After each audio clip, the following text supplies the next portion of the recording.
Assalomu alaykum. Mana Deyaga keldik. Deya.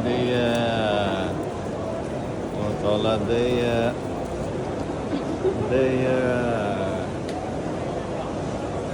Deyada yangiliklarda nima bor ekan ko'ramiz. Mana Deyani yangiliklari. 这应该是你们客户，他在不断的宣传你们。 Deyada mana visokovoltniy akkumulyatorlarni zo'rlari ketdi. Texnologiyalarni zo'ri mana. Bu o'zimiz standartlarimiz.